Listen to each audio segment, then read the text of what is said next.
ध्रुव चरित्र भाग 14। कृष्णाय वासुदेवाय हरये परमात्मने प्रणतक्लेशनाशाय गोविंदाय नमो नमः। अपने उद्धार के लिए सबसे पहली आवश्यकता तो यह है कि हम अपने जीवन के दुखों का कारण दूसरों को बताकर बदनाम करना बंद करें।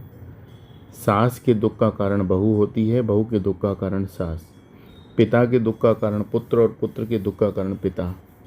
जब हम दूसरों को दुख का कारण समझेंगे तो उन्हें सुधारने का प्रयत्न करेंगे, स्वयं थोड़ी सुधरेंगे। इसलिए हमारे शास्त्र बताते हैं कि जितने सुख दुख में हमें इस जीवन में मिल रहे हैं, इनका कारण अपने ही पिछले जन्म के कर्म हैं।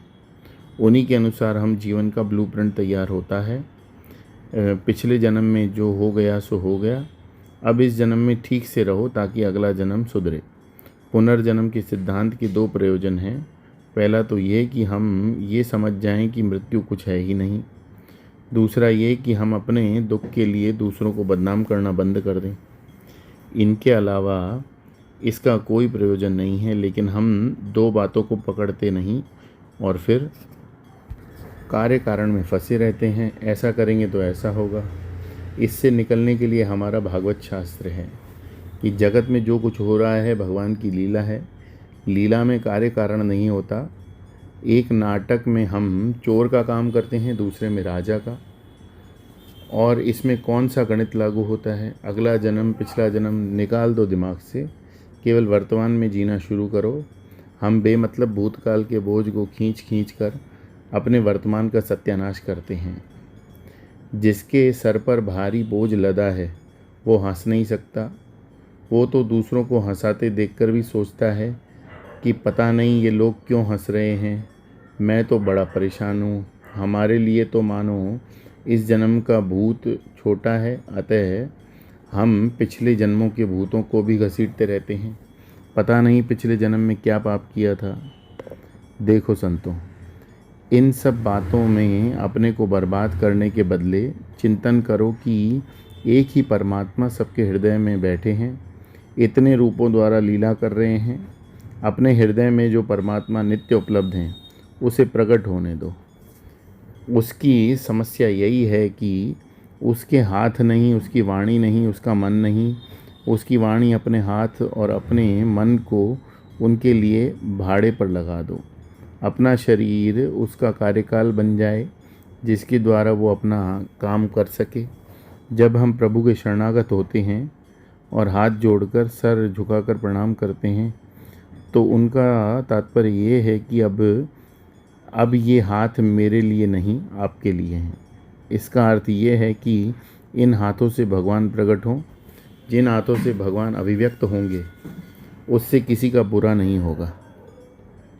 जिस वाणी से प्रभु प्रकट होंगे उससे कभी कड़वाहट नहीं होगी, क्योंकि भगवान तो मधुर ही मधुर है। अधरम मधुरम वदनम मधुरम मधुराधिपते अखिलम मधुरम। देखो, भगवान के जो भक्त हैं उनके व्यवहार के लिए द्वैत होता है, लेकिन निष्ठा अद्वैत में होती है। जैसे हम दर्पण में अपना प्रतिबिंब देखते हैं तो कहते हैं, कहने को तो मैं और मेरा प्रतिबिंब दो हैं, लेकिन अपने प्रतिबिंब को देखकर कभी मन में घृणा नहीं आती, प्यार ही आता है। इसी प्रकार जब सब में हम अपने को प्रकट देखेंगे तो किसी के साथ प्रेम नहीं करना पड़ता, प्रेम हो जाता है। स्वाभाविक प्रेम को ही कहते हैं पराभक्ति। भगवान श्री कृष्ण ने इस पराभक्ति के लक्षण बताए। ब्रह्मभूत प्रसन्न आत्मा न शोचति न कांक्षति समः सर्वभूतेषु मद्भक्तिम लभते पराम। ये पराभक्ति सभी आडंबरों से परे। इसमें अपनी बैठक पक्की होनी चाहिए। ऐसा नहीं है कि जब हम सत्संग सुन रहे हैं तब तक तो ठीक है और जहाँ जूते में पैर डाले वहीं किटकिट शुरू। कई लोग हमसे पूछते हैं, स्वामी ये सत्संग सुनते हैं तो कुछ समय के लिए मन शांत रहता है, फिर अशांत होने लगता है, क्या करें? हम कहते हैं, क्या आपने कभी ये पूछा कि खाना खाते हैं तो कुछ देर तो पेट भरा रहता है, फिर भूख लगती है, क्या करें? जैसे बार बार खाते हो वैसे बार बार सत्संग जाओ। तब तक जाओ जब तक तसल्ली ना हो जाए। सत्संग से परमात्मा के प्रति समर्पण का महात्म्य जागृत हो जाता है। जैसे टीवी पर किसी वस्तु का विज्ञापन देखकर उसके प्रति महात्म्य जागृत होता है, उसके पीछे दौड़ पड़ते हैं, उसी प्रकार परमात्मा का महात्म्य जागृत हो जाता है तो हम तत्व की प्राप्ति के लिए साधना में लग जाते हैं। ध्रुव जी भगवान से यही मांग रहे हैं कि मुझे ऐसे महात्माओं का संग मिले जो आपके अनन्य भक्त हैं, उनसे आपके गुणों और लीलाओं के सुधापान से उन्मत्त हो जाऊं, सहज ही संसार सागर से उस पार चला जाऊं तो दुख पूर्ण है और भयंकर है। संसार उसे कहते हैं जिसमें अनेक प्रकार की गति है। हम सबको कथाएं मालूम हैं कि पृथ्वी माता ब्रह्मा जी के साथ भगवान नारायण के पास गई और भगवान ने कहा कि मैं नर रूप में अवतार लूँगा। इसके बाद सभी देवता भी वानर बनकर आए। इस प्रकार जाना आना चलता रहता है। जब तक हम एकमेव अद्वितीय परमात्मा को आत्म रूप से नहीं समझते तब तक हमारी भक्ति साधना के भी स्तर पर है। सिद्ध अवस्था में ज्ञान और भक्ति भिन्न नहीं रहते। भक्ति की पराकाष्ठा को ज्ञान कहते हैं और ज्ञान की पराकाष्ठा को भक्ति। ज्ञान और भक्ति का झगड़ा चलाने वाले अज्ञानी हैं। जगत के साथ जब व्यवहार करते हैं तो भक्ति का प्राधान्य होना चाहिए और अपने साथ जो व्यवहार हो उसमें अद्वैत का प्राधान्य होना चाहिए। सबके साथ प्रेम से रहो और सबसे प्रेम करते समय एक बात पक्की ध्यान में रहे कि ये सब नाटक चल रहा है। भगवान का नाटक बेजोड़ है, इसलिए उन्हें नटवर यानी श्रेष्ठ नट कहते हैं।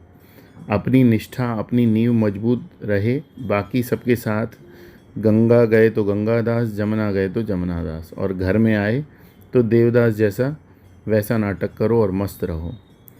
किसी को कुछ सिखाना नहीं। भगवान श्री कृष्ण का जीवन देखो, उसमें जीवन में जितनी समस्याएं आई उनका एक कण भी हम में से किसी के जीवन में नहीं आ सकती, लेकिन वे कभी कुछ दुखी हुए नहीं। उनके चेहरे की मुस्कान बनी रही। अर्जुन को भी उन्होंने उपदेश दिया, तब स्वयं शरणागत हुआ और पूछा कि मेरा कल्याण किस में है, बताइए। दूसरी ओर हम जरा सा वेदांत सुनते नहीं और दूसरों को पकड़ पकड़ कर समझाने लगते हैं। एक बार एक व्यक्ति दौड़ रहा था और दूसरा पकड़ो पकड़ो कहते हुए पीछे दौड़ रहा था। दोनों ने पूछा कि क्या हुआ? बोला, पहले उसे पकड़ो तो सही, फिर बताऊंगा। लोगों ने पहले व्यक्ति को पकड़कर पूछा, तुम क्यों भाग रहे हो? उसने कहा, ये मुझे वेदांत सुना रहा है। पहले वाले ने कहा कि कल इसने मुझे वेदांत सुनाया था, मैं अब इसका बदला लेना चाहता हूँ। देखो भैया, दूसरों को सिखाने के लिए, दूसरों को सुधारने के चक्कर में हमें निकल जाना है। संपूर्ण जगत में भगवान की लीला चल रही है। इसमें रोने का प्रसंग आए तो रो लो, हंसने का प्रसंग आए तो हंस लो, लेकिन ज़्यादा सीरियस होने की आवश्यकता नहीं है। हम तो अपनी प्रतिष्ठा और महत्त्व में फंसे हुए हैं। सबके सामने खुलकर हंसते भी नहीं। दूसरों पर चिल्लाने में, गाली देकर बात करने में हम हिचकिचाते नहीं, लेकिन सबके सामने ताली बजाकर हरे राम हरे कृष्ण करने कैसे करें? इन सब चक्कर से हमें निकल जाना है। ध्रुव जी महाराज आगे प्रार्थना करते हुए कहते हैं, हे कमलनाथ प्रभु, जिनका चित्त आपके चरण कमलों की सुगंध में लुभाया हुआ है, उन महानुभावों का जो लोग सत्संग करें वे अत्यंत प्रिय शरीर और उनके संबंधी मित्र पुत्र स्त्री आदि की सुध भी नहीं करते। कृष्णाय वासुदेवाय हरये परमात्मने प्रणतक्लेशनाशाय गोविंदाय नमो नमः।